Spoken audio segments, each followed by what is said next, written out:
আসসালামু আলাইকুম এভরিওয়ান। আজকে ট্রাই করলাম ড্রাই কেক। এই ফার্স্ট টাইম ট্রাই করলাম, আলহামদুলিল্লাহ অনেক ভালো, অনেক মুচমুচে হয়েছে। আপনারা বাসায় ট্রাই করতে পারেন, মেহমান আসলে এগুলো দিতে পারেন। অনেক সুস্বাদু হয়েছে, ফার্স্ট টাইম ট্রাই করা অনুযায়ী অনেক ভালো হয়েছে। তাহলে চলুন এখন দেখা যাক কী কী দিয়ে বানিয়েছি আমি এটা। ফার্স্টেই 3টা ডিম লাগবে, কুসুম সহ ডিম। আমি এটাকে হ্যান্ড উইস্কের সাহায্যে গুলিয়ে নিচ্ছি।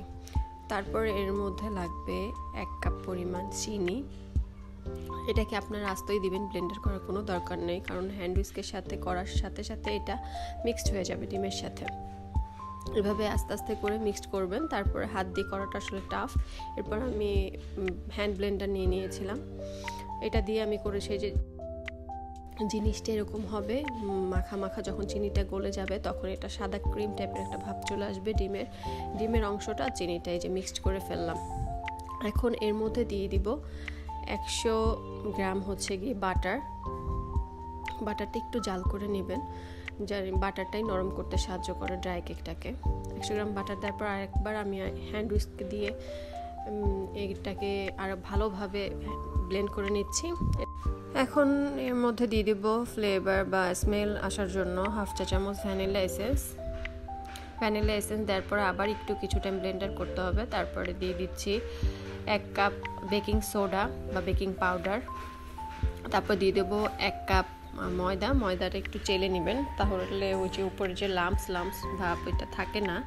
তারপর ড্রাই কেক সমস্যা হয় না। এই যে আমি এখন এই যে এটাকে চেলে নিচ্ছি।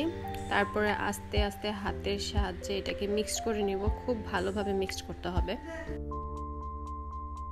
এই যে মিক্স করার পর ব্যাটারটা এমন হয়েছে, হালকা হালকাভাবে হাত দিয়ে করতে হবে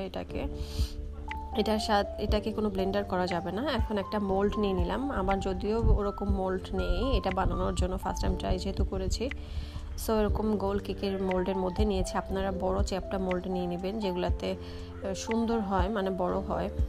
চ্যাপটা যেগুলো মোল্ড থাকে ওইগুলোতে করতে পারবেন। আমি এই কেকটা ফার্স্ট টাইম ট্রাই করলাম। এখন হচ্ছে আপনার 45 মিনিট দিয়ে দিব আমি, উপর নিচ করে 180 ডিগ্রি সেলসিয়াসে দিয়ে দিব। তারপরে এই যে হয়ে গেল আমার কেকের উপরে একটু লাম্পস হয়েছে, বাট সমস্যা নেই, এটাকে যেহেতু আবার বেক করা লাগবে। এখন এটাকে আমি উঠিয়ে পিস করে এভাবে কেটে আবার 15 মিনিট সেম টেম্পারেচারে বেক করতে দিব। 180 ডিগ্রি সেলসিয়াসে দিব 15 মিনিটের পর এরকম কালার আসছে। তারপর আরেকটু আমি বেক করে নিয়েছিলাম আরও 10 মিনিট, মানে টোটাল আমার 25 মিনিট লেগেছিল। তারপর যে ঠান্ডা হওয়ার পরে হয়ে গেছে ড্রাই কেক, আলহামদুলিল্লাহ। এই যে ফাইনাল লুক, খুবই ভালো হয়েছে। আপনারা বাসায় বসে ট্রাই করতে পারেন।